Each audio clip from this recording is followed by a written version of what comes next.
Hello guys ദേ ഇതുപോലെയുള്ള ഒരു ടിക്കറ്റിൻ്റെ പിൻബലത്തിൽ ഫ്ലൈറ്റിൽ ട്രാവൽ ചെയ്യാൻ ആഗ്രഹിക്കുന്നവരാണ് നിങ്ങളെങ്കിൽ നിങ്ങൾക്കുള്ളതാണ് ഈ ഒരു വീഡിയോ. നിങ്ങൾ അറിഞ്ഞിരിക്കേണ്ടതായിട്ടുള്ള ഒരു പ്രത്യേക കാര്യം ഫ്ലൈറ്റ് ജേണിയിൽ ഒളിഞ്ഞിരിപ്പുണ്ട്. ഫ്ലൈറ്റ് ഓവർ ബുക്കിംഗ് എന്നാണ് അതിനെ പറയുക. ഫ്ലൈറ്റ് ഓവർ ബുക്കിംഗ് എന്ന് പറഞ്ഞു കഴിഞ്ഞാൽ 150 പേർക്ക് ട്രാവൽ ചെയ്യാൻ പറ്റുന്ന ഒരു ഫ്ലൈറ്റിൽ, ഒരു വിമാനത്തിൽ 160 പേർക്കും അതിന് കൂടുതലായിട്ടുള്ള ആളുകൾക്കൊക്കെയും ഫ്ലൈറ്റ് ടിക്കറ്റ് അവർ ഇഷ്യൂ ചെയ്യുകയും അവസാന സമയത്ത് ബോർഡിങ്ങിനെത്തുമ്പോൾ കുറച്ച് പേര് ആബ്സെൻ്റ് ആവുമെന്നുള്ള ഒരു വിശ്വാസത്തിൽ ആണ് അവരതങ്ങനെ ചെയ്യുന്നത്. തൽക്ഷണം എന്ത് സംഭവിക്കും?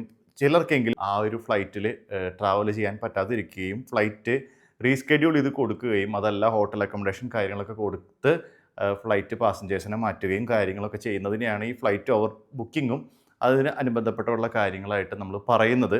സോ നിങ്ങൾക്ക് എമർജൻസി ആയിട്ട് ഒരു യാത്ര നിങ്ങൾ പോകാൻ നിങ്ങൾ ആഗ്രഹിക്കുകയാണെന്നുണ്ടെങ്കിൽ തീർച്ചയായും നിങ്ങൾ വെബ് ചെക്ക് ഇൻ ചെയ്ത് വെക്കുക. ഈ ഒരു ഫ്ലൈറ്റ് ഓവർ ബുക്കിംഗ് എന്നുള്ളൊരു പ്രതിഭാസം നിങ്ങൾക്ക് തടയിടാനായിട്ട് പറ്റും.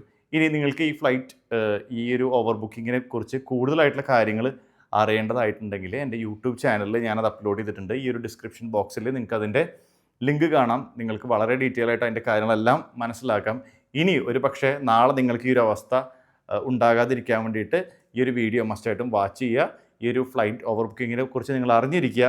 അറ്റ്ലീസ്റ്റ് നിങ്ങൾക്ക് ഈ വീഡിയോ കാണാൻ സമയമില്ല എന്നുണ്ടെങ്കിൽ നിങ്ങൾ മസ്റ്റായിട്ടും വെബ് ചെക്കിനെങ്കിലും ചെയ്ത് വെക്കുക.